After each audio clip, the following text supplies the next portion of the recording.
আমার অষ্টম শ্রেণীর ছাত্রছাত্রীরা, আশা করি তোমরা সবাই ভালো আছো। আমার অষ্টম শ্রেণীর ছাত্রছাত্রীরা, আশা করি তোমরা সবাই ভালো আছো।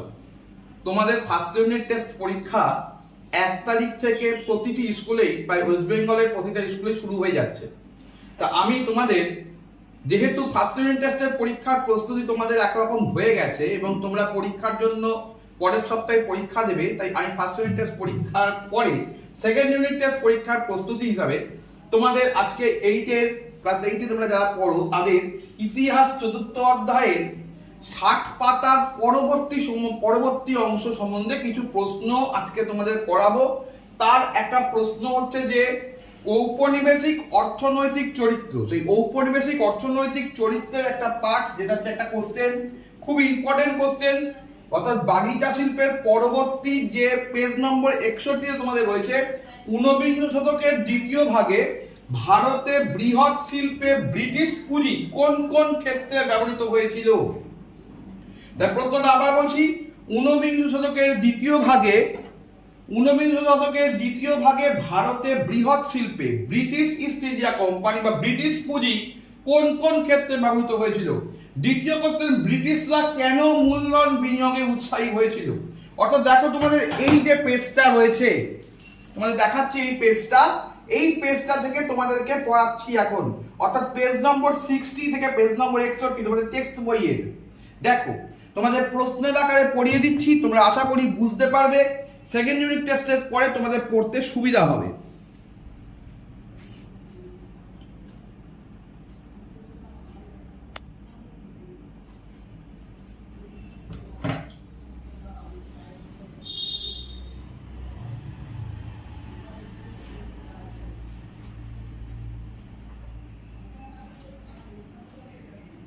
দেখো, প্রথমে কি দিয়েছে যে ঊনবিংশ শতকের দ্বিতীয় ভাগে ভারতে বৃহৎ শিল্পে ব্রিটিশ পুঁজি কোন কোন ক্ষেত্রে ব্যবহৃত হয়েছিল। 19 শতকের দ্বিতীয় ভাগে ভারতে বেশ কিছু যন্ত্র নির্ভর শিল্প গড়ে উঠেছিল। কি বললাম? ঊনবিংশ শতকের দ্বিতীয় ভাগে ভারতে বেশ কিছু যন্ত্র নির্ভর শিল্প গড়ে উঠেছিল। ব্রিটিশ শিল্পপতিরা 1854 থেকে 1859 খ্রিস্টাব্দের মধ্যে প্রায় $150 মিলিয়ন বিনিয়োগ করেছিল। $150 মিলিয়ন অর্থ কিন্তু বিনিয়োগ করেছিল ভারতে বৃহৎ শিল্প তৈরির ক্ষেত্রে। তা কোন কোন শিল্প সেই সময় তৈরি হয়েছিল? দেখো, রেলপথ, পাট শিল্প, লৌহ ইস্পাত শিল্প, কয়লা শিল্প এবং অন্যান্য শিল্প। সেইগুলো দেখো তোমরা কি রয়েছে। দেখো, প্রথমেই আমরা যে চলে যেতে যাই রেলপথ কিন্তু সেই সময় তোমরা নিশ্চয়ই জানো, কৃষির বাণিজ্যিকীকরণের পর অর্থনীতির আধুনিকীকরণের ক্ষেত্রে কিন্তু রেলপথ সবচেয়ে জরুরি ব্যবস্থা ছিল।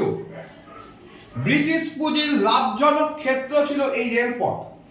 ঠিক আছে, সেই সময় 5% নিশ্চিত লাভ ব্রিটিশ পুঁজিপতিদের উৎসাহিত করেছিল। 5 টাকা, সেই সময় 5 ভাগ। অর্থাৎ 1858 থেকে 1905 খ্রিস্টাব্দের মধ্যে ভারতে প্রায় 36,000 মাইল দীর্ঘ রেলপথ তৈরি হয়েছিল। তাহলে কত সাল বললাম? 1858 থেকে 1905 খ্রিস্টাব্দের মধ্যে। 1858 থেকে 1905 এই সময়ের মধ্যে, এই এত অল্প সময়ের মধ্যে ব্রিটিশ পুঁজি বিনিময় হয়েছিল কত? ব্রিটিশ পুঁজির বিনিময়ের মাধ্যমে ভারতে প্রায় 36,000 মাইল দীর্ঘ রেলপথ তৈরি হয়। নেক্সট পয়েন্ট দেখো, পাট শিল্প পয়েন্টটা লক্ষ্য করো।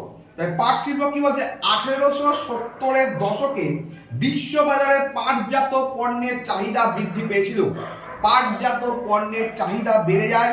সেই সময় ব্রিটিশ পুঁজিপতি যারা ব্রিটিশ মূলধন বিনিয়োগকারী বা ব্রিটিশ পুঁজিপতিরা বাংলার নদীর পাড়ে পাটকল তৈরি করতে শুরু করে, কারণ বাংলায় যথেষ্ট পাট চাষ হতো।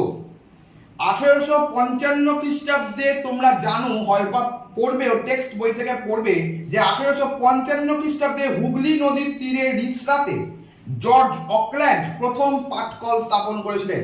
তাহলে আমাদের একটা শর্ট কোশ্চেন কিন্তু এখান থেকে আমরা পাচ্ছি যে প্রথম পাটকল কবে স্থাপিত হয়েছিল। প্রথম পাটকল স্থাপিত হয়েছিল 1855 খ্রিস্টাব্দে। কোথায় হয়েছিল? হুগলি নদীর রিসরাতে। কে করেছিল? অকল্যান্ড, জর্জ অকল্যান্ড করেছিলেন। প্রথম বিশ্বযুদ্ধ শুরুর আগে 64টি পাটকল স্থাপিত হয়েছিল।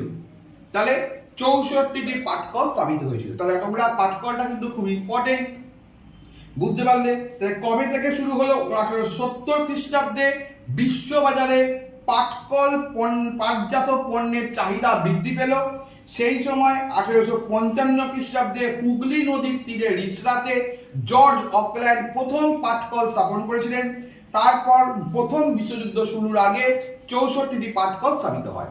তাহলে তোমরা বুঝলে। নেক্সট চলে যাচ্ছি এখন লৌহ ইস্পাত শিল্প। লৌহ ইস্পাত শিল্প কি বলছে? 1874 খ্রিস্টাব্দে বাংলার বরাকরে প্রথম লৌহ ইস্পাত শিল্প তৈরি হয়। তাহলে প্রথম লৌহ ইস্পাত শিল্পের কারখানা প্রস্তুত হয়েছিল 1874 খ্রিস্টাব্দে বাংলার বরাকরে। তাহলে Bengal iron and steel company এটি পরিচালনার ভার পেয়েছিল। Bengal iron and steel company এইটির পরিচালনার দায়িত্ব পেল। তাহলে বরাকরে যে লৌহ ইস্পাত শিল্প সেটার প্রথম দায়িত্ব পেল কে? Bengal iron and steel company. Next কি বলছে দেখো, মার্টিন অ্যান্ড বার্ন, জেমস ইত্যাদি কোম্পানিও কিন্তু এই শিল্পে পুঁজি খাটিয়েছিল। তাহলে লৌহ ইস্পাত শিল্প 1874 খ্রিস্টাব্দে প্রথম হয়। নেক্সট দেখো চলে আসছে কয়লা শিল্প। কয়লা শিল্প কিন্তু খুব ইম্পর্টেন্ট। কি বলছে? 1820 দশকে রানীগঞ্জে 1820 দশকে রানীগঞ্জে প্রথম কয়লা খনি আবিষ্কৃত হয়েছিল। 1854 খ্রিস্টাব্দে 3টি খনি থেকে কয়লা তোলা শুরু হয়।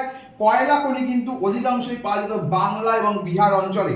তোমরা যখন ক্লাস 9-এ উঠে ভূগোল পড়বে, ভূগোলে দেখতে পাবে যে কয়লা খনি অঞ্চল কোথায় কোথায়, সেটা কিন্তু বাংলা এবং বিহারে তোমরা বেশি দেখতে পাবে।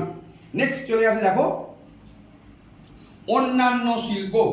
অন্যান্য শিল্প কি বলছে? চামড়া, চিনি এবং কাগজ। কি বলছে দেখো অন্যান্য শিল্প? চামড়া, চিনি, কাগজ, সিমেন্ট। তোমরা নিশ্চয়ই ক্লাস 5-এ পড়েছো। সিমেন্ট কিন্তু আমাদের দেশে আজ থেকে প্রায় 120 বছর আগে কিন্তু তৈরি হওয়া শুরু হয়েছিল। সেই সিমেন্ট কিন্তু এখানে খুবই ইম্পর্টেন্ট। সেই শিল্পে ব্রিটিশ পুঁজির লগ্নি ঘটেছিল। বস্ত্র শিল্পে ব্রিটিশের কোনো আগ্রহ ছিল না। ভারতীয়দের উদ্যোগে এই সময় বোম্বাই এবং গুজরাটে কাপড় কল তৈরি হয়েছিল। ভারতীয়দের উদ্যোগে সেই সময় কি হয়েছিল? বোম্বাই এবং গুজরাটে কাপড় কল তৈরি হয়। তাহলে দেখো তোমাদের যে প্রশ্নটা করা হয়েছে যে দ্বিতীয় ভাগে ভারতের বৃহৎ শিল্পে ব্রিটিশরা কোন কোন ক্ষেত্রে ব্যবহৃত করেছিল, শিল্প ক্ষেত্রে ব্যবহার করেছিল, ভারতে তারা বিনিয়োগ করেছিল কোন কোন ক্ষেত্রে, সেইগুলো কিন্তু পয়েন্ট আমরা জানলাম। নেক্সট পয়েন্ট দেখো, নেক্সট কোশ্চেনটা কি বলছে? ব্রিটিশরা কেন মূলধন বিনিয়োগে উৎসাহী হয়েছিল?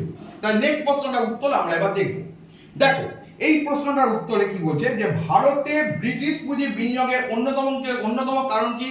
কাঁচামালের প্রচুর এখানে কাঁচামাল পাওয়া যেত। তারপর কি বলছে? এখানে যেহেতু সেই সময় মানুষ বেশিরভাগই ছিল খুব গরিব, তাদের মূলধনের প্রয়োজন ছিল, সেই জন্য খুব সস্তায় সেই সব শ্রমিকদের দিয়ে কাজ করানো যেত। তাই সস্তায় শ্রমিকের যোগান এখানে খুব বেশি ছিল। সেই সময় ইংল্যান্ডে তথা ইউরোপের অন্যান্য জায়গায় পণ্যের চাহিদা খুব বেশি ছিল। জিনিসপত্র আমাদের ভারত থেকে সেখানে নিয়ে যাওয়া হতো। ঠিক আছে। নেক্সট পয়েন্ট দেখো, ভারতীয় পুঁজির সঙ্গে প্রতিযোগিতায় না থাকা। ভারতীয় পুঁজির সঙ্গে প্রতিযোগিতায় না থাকার জন্য তারা কিন্তু সেই সময় কিন্তু ব্রিটিশ মূলধন বিনিয়োগ করতে ব্রিটিশ মূলধন তারা বিনিয়োগ করেছিল। কারণ ভারতীয়দের পক্ষে ব্রিটিশরা যেভাবে ভারতীয়দের শোষণ করতো, যেগুলো তোমরা সব জায়গা ফার্স্ট ইউনিট টেস্টে পড়েছো, যেভাবে রাজস্ব আদায় করতো, যেভাবে অন্যান্যভাবে তাদের উপর অত্যাচার করা হতো, সেক্ষেত্রে কিন্তু ভারতীয়রা কোনোভাবেই ব্রিটিশদের মূলধনের সঙ্গে কিন্তু পেরে উঠতো না। তারপরে ব্রিটিশরা একাই তারা কিন্তু মূলধন বিনিয়োগ করতে পেরেছিল। নেক্সট পয়েন্ট লক্ষ্য করে দেখো, ঔপনিবেশিক সরকারের নানা রকম সাহায্য এবং সহযোগিতা পেয়েছিল। সেই সময় ব্রিটিশ পুঁজিপতিরা ঔপনিবেশিক সরকারের সহযোগিতা পেয়েছিল। তাহলে আমরা এই পয়েন্টগুলোর মাধ্যমে বুঝতে পারলাম যে মূলধন বিনিয়োগকারীরা কেন উৎসাহী হয়েছিল।